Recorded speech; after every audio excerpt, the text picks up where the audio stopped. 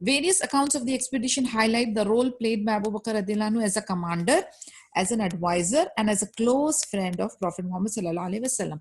अभी आप देखें कि Abu Bakr radiallahu anhu was very wise, intellectual, he had the knowledge and the skill and everything, but वो उस टाइप के भी इंसान नहीं थे जो कि बिल्कुल हाँ हाँ कर दे या सर झुका के बिल्कुल जो भी ब्लैक एंड व्हाइट है उसको एक्सेप्ट करें. He was a man of his opinion. उनका जो अपना एक ओपिनियन या स्टैंड होता था वो जरूर अपने सामने रखते थे. प्रॉफेट मोहम्मद सल्लल्लाहु अलैहि वसल्लम को वो अपना प्रोजेक्ट करते थे, आइडिया सजेस्ट करते थे, रेकमेंड करते थे.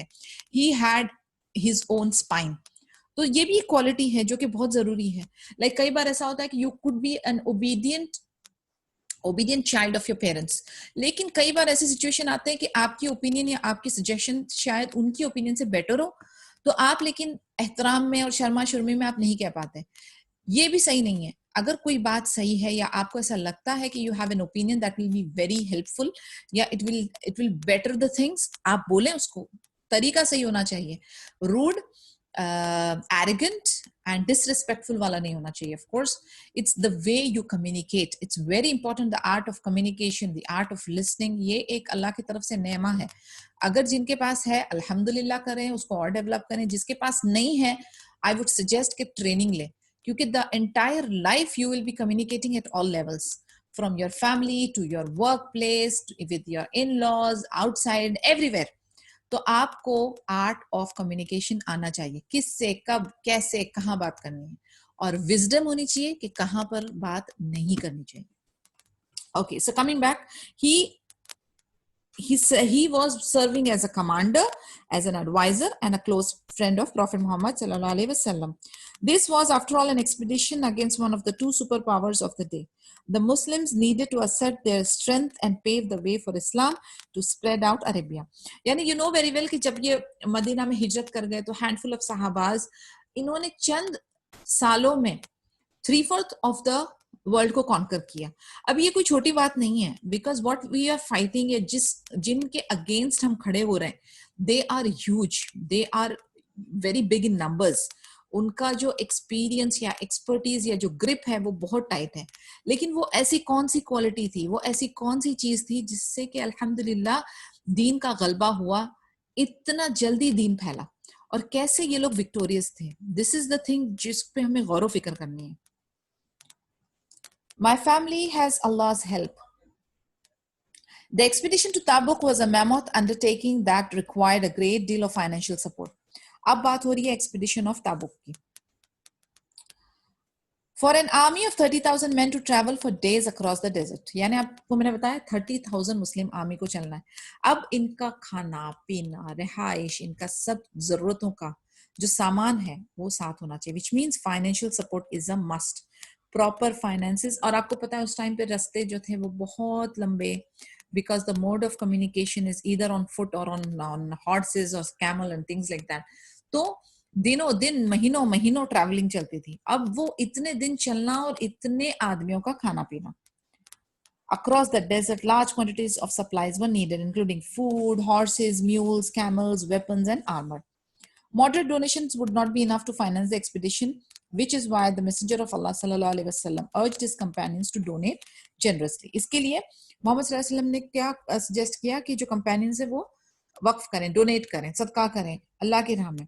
They all responded enthusiastic to his appeal, with each person giving according to his means. अब जिसकी जैसी हैसियत और कैपेसिटी थी उसने उस तरीके से चैरिटी जो की.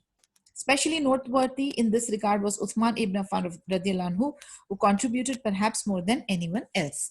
अब Uthman radiyallahu anhu जो थे उन्होंने काफी ज्यादा कंट्रीब्यूशन किया था. Umar ibn al-Khattab radiyallahu anhu was determined to outdo Abu Bakr radiyallahu anhu in good deeds, so he donated half of his wealth to the Muslim army. अभी आपको पता है, आपने पढ़ा होगा इसके बारे में डेफिनेटली कि अबू बकर रदियल्लाहु अन्हु एंड उमर इब्न खत्ताब रदियल्लाहु अन्हु की हमेशा जंग लगती थी कि नेकियों में कौन आगे है. तो वो हमेशा कोशिश करते थे अबू बकर रदियल्लाहु अन्हु को सुपरसीड करने के लिए, लेकिन अबू बकर रदियल्लाहु अन्हु always used to defeat him. अब उमर इब्न खत्ताब ने अपनी half of the wealth donate कर दी मुस्लिम आर्मी के लिए. One day prior to Tabuk expedition, the Messenger of Allah sallallahu alaihi wasallam ordered us to give charity. The timing of his request happily coincided with me having a sufficient quantity of wealth. I said to myself, if there is any day on which I will outdo Abu Bakr radiallahu anhu, it will be this day. I then went with the half of my wealth, and the Messenger of Allah sallallahu alaihi wasallam asked, what did you leave for your family?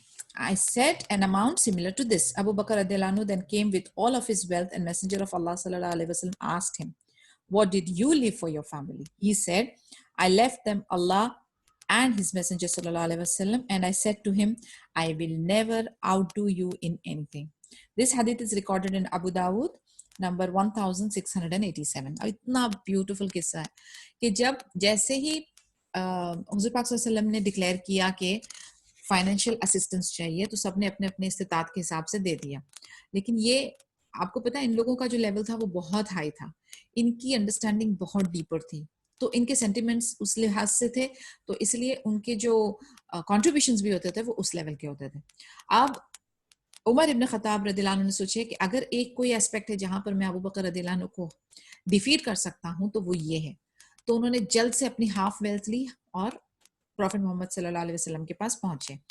उन्होंने जैसे उनको दिया, now look at the leader, prophet Muhammad सल्लल्लाहु अलैहि वसल्लम का सवाल क्या है कि अपनी फैमिली के लिए आपने क्या छोड़ा. मतलब ऐसा भी नहीं है सिस्टम दीन का कि अपने जरूरतें और अपने घर वालों की और डिपेंडेंट्स की जरूरतों को बिल्कुल जीरो करके अल्लाह की राह में दे दो. He asked this question because he's concerned, एक इंसान को अपने लोगों के लिए करना है कुछ. तो उमर इब्न खत्ताब ने कहा कि ये इतना ही इक्वल अमाउंट मैंने अपने घर वालों के लिए छोड़ दिया है. एंड देन उस तब तक कि अबू बकर रदियल्लाहु अन्हु आए तो फिर ही ऑफर्ड हिज वेल्थ. अब मोहम्मद सल्लल्लाहु अलैहि वसल्लम ने सेम सवाल उनसे कहा कि अपनी फैमिली के लिए आपने क्या छोड़ा है. तो उन्होंने कहा कि मैंने अपनी फैमिली को अल्लाह और अल्लाह के रसूल के हवाले छोड़ा है. एंड देन इस पर उमर इब्न खत्ताब रदियल्लाहु अन्हु ने कमेंट किया कि मैं आपको कभी भी हरा नहीं सकता. सुभान अल्लाह. Please pray for water. At least once during the expedition to Tabuk, the Muslims completely ran out of water. They became so thirsty and dry, they thought their necks would crack open as a result. At least one of them slaughtered his camel so that he could squeeze out water from his stomach. Abu Bakr radiallahu anhu then said to the Prophet Muhammad sallallahu alaihi wasallam, Allah has made you accustomed to supplicate in a good manner, so invoke Allah for help. The Prophet Muhammad sallallahu alaihi wasallam said, would you love me to do that? Abu Bakr said, yes. The Prophet Muhammad sallallahu alaihi wasallam then raised his hands to invoke Allah for help and did not lower them until the color of the sky changed. A cloud then came and shaded the Muslims, and rain began to pour down from it. The Muslims in the encampment filled all the containers they had with them.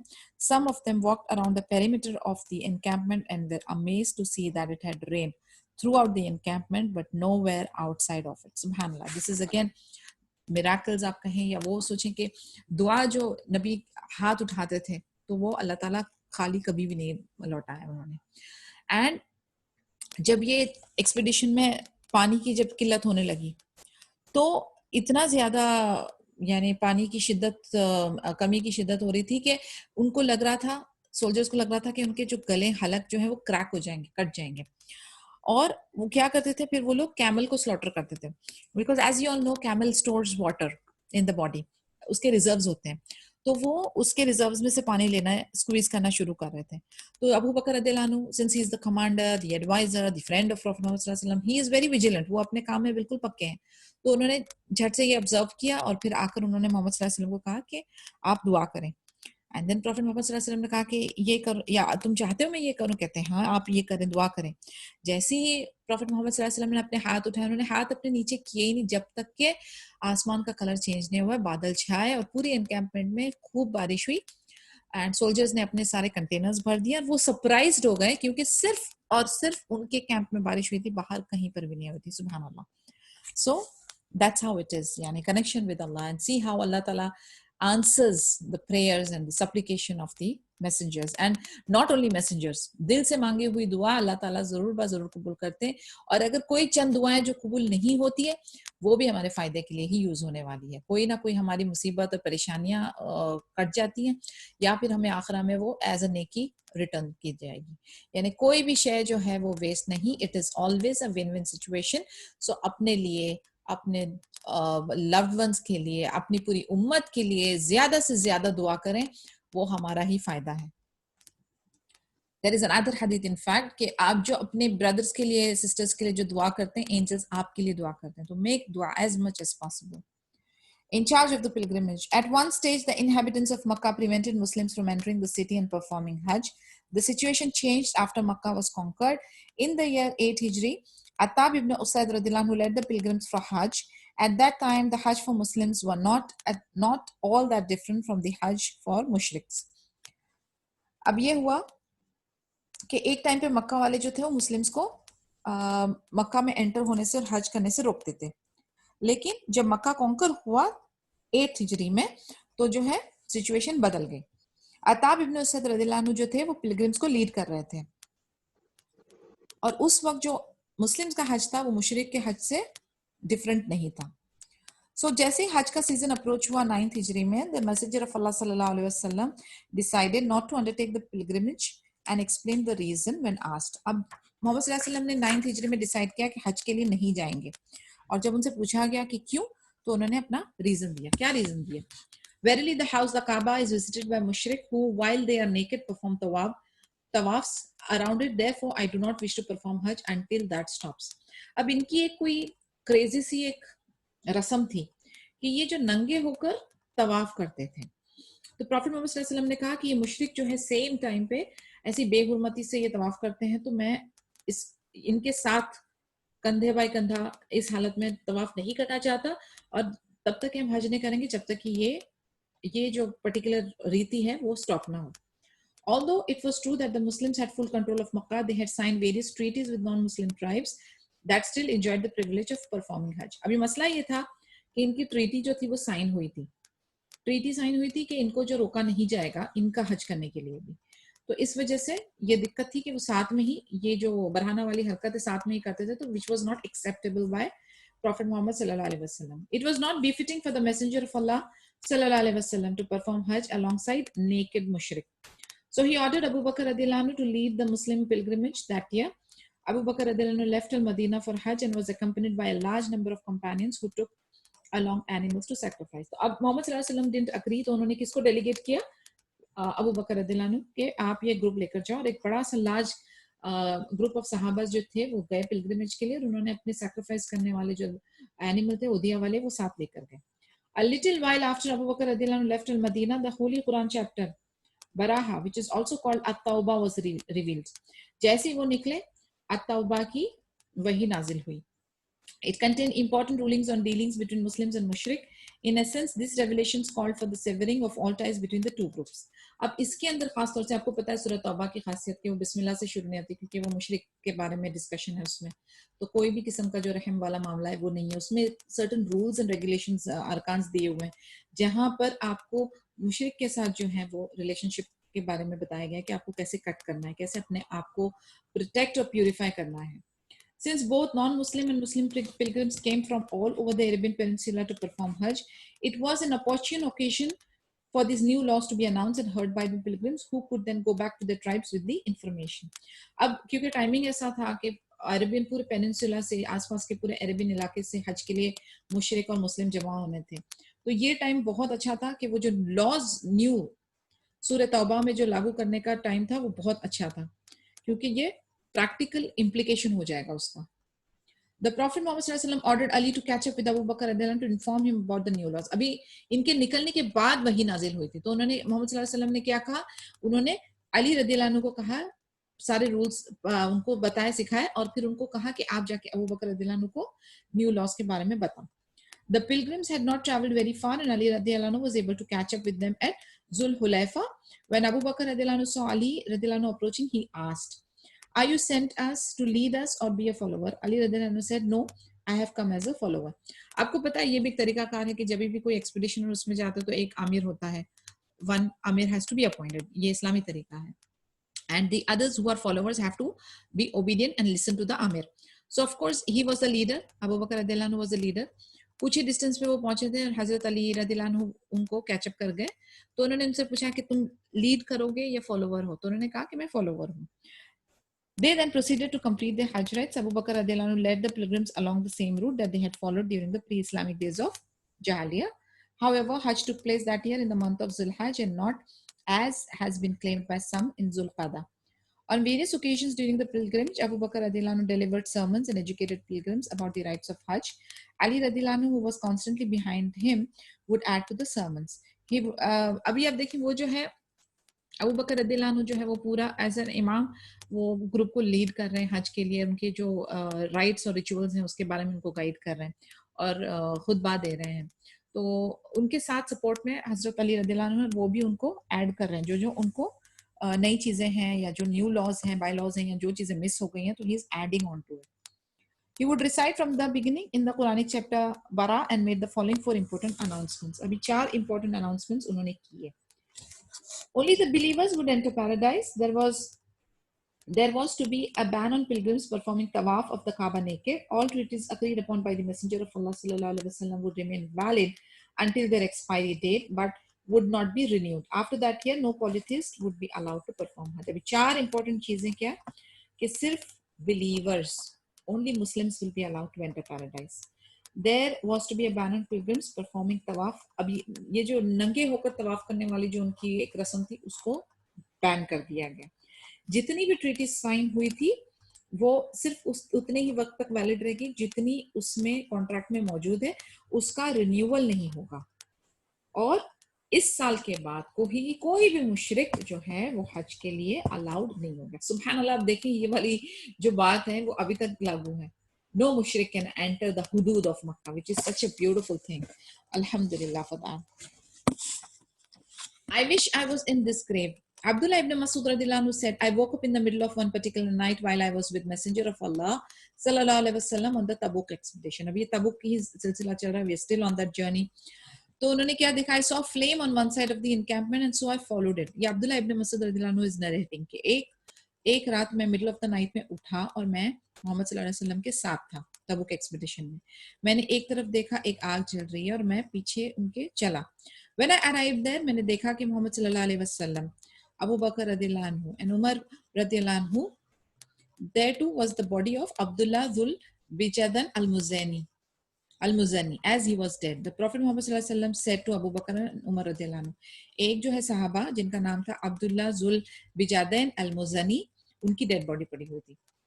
तो मोहम्मद सल्लल्लाहु अलैहि वसल्लम ने अबू बकर रदियल्लाहु अन्हु और उमर रदियल्लाहु अन्हु को कहा, bring closer your brother. They did so. And when the Prophet Muhammad sallallahu alaihi wasallam prepared to place him in the side compartment of his grave, he said, जैसे ही वो डेड बॉडी को कब्र में उतारने लगे तो उन्होंने क्या कहा? Oh Allah, I am this night pleased with him, so be pleased with him as well. यानी हुज़ूर पाक सल्लल्लाहु अलैहि वसल्लम ने बहुत खूबसूरती से एक दुआ की और एक बहुत अच्छी चीज का मुजाहरा किया कि मैं इस शख्स से राजी हूँ, आप भी इस शख्स से राजी हो जाओ. The narrator of this hadith related that Abdullah ibn Masud said, "Oh, would that I was the dweller of this grave." यानी इतनी बड़ी बात है. देखा जाए तो ये अगर अल्लाह और अल्लाह के नबी अगर किसी बंदे से राजी हो जाते तो इट्स अ शॉर्टकट टू जन्नत, isn't it? तो अब्दुल्ला इब्न मसूद की हसरत हुई कि काश मैं उस कब्र में डाला जा रहा होता. Incidentally, it is related that whenever Abu Bakr radhiyallahu anhu would place a corpse in this grave, he would say, Abu Bakr radhiyallahu anhu जब भी कोई डेड बॉडी को कब्र में उतारते तो क्या कहते थे? In the name of Allah, upon the religion of the Messenger of Allah sallallahu alaihi wasallam, and with complete faith in the resurrection after that, do I bury this dead person's body. तो वो अल्लाह का नाम लेकर अपना जो ईमान है वो ताज़ा करते हुए फिर वो डेड बॉडी को कब्र में उतारा करते थे. Keeping a secret of the Prophet Muhammad sallallahu alaihi wasallam. When his daughter Hafsa radhiyallahu anha became a widow, Umar radhiyallahu anhu wanted her to remarry, so he searched for a suitable match. अभी इनकी जो बेटी थी हफ्सा रदियल्लाहु अन्हा, जब ये विधवा हो गई तो उमर रदियल्लाहु अन्हु वांटेड कि उनकी दोबारा से शादी हो जाए और फिर वो एक suitable match ढूंढ रहे थे. Her deceased husband's name was Hunais ibn Hudayfa radhiyallahu anhu, a nobleman who had the honor of participating in the Battle of Badr. यानी he was a Badri. जो हफ्सा रदियल्लाहु अन्हा के husband थे Hunais ibn Hudayfa, he had participated in Jang Badr. When Hafsa's period of idda came to an end, Umar radhiyallahu anhu met Uthman ibn Affan radhiyallahu anhu and said to him, if you want, I will marry you to Hafsa radhiyallahu anhu. अब उस्मान इब्न अफ़ान रदियल्लाहु अन्हु से वो मिले और उनसे कहा कि अगर आप चाहो तो मैं अपनी बेटी हफ्सा की आपसे शादी कर सकता हूँ. उस्मान रदियल्लाहु अन्हु responded, I will see. उन्होंने कहा मैं देखता हूँ. And when the two of them met again later, Uthman radiallahu anhu said, I have come to the conclusion that I do not want to get married at the present time, which was a polite way of refusing Umar's proposal. अब उस्मान ने रदियल्लाहु अन्हु ने कहा जब दोबारा उनकी मुलाकात हुई कि मैं नहीं शादी कर सकता हूँ, और ये बहुत पोलाइटली उन्होंने उनका प्रपोजल जो है रिजेक्ट किया. उमर, अभी आप देखें कितनी सिंप्लिसिटी है, कोई खुंदकबाजी नहीं, कोई इमोशनल ड्रामा नहीं, कोई टेंशन नहीं, एक्सेप्ट हुआ नहीं हुआ, पोलाइटली उन्होंने रिफ्यूज कर दिया.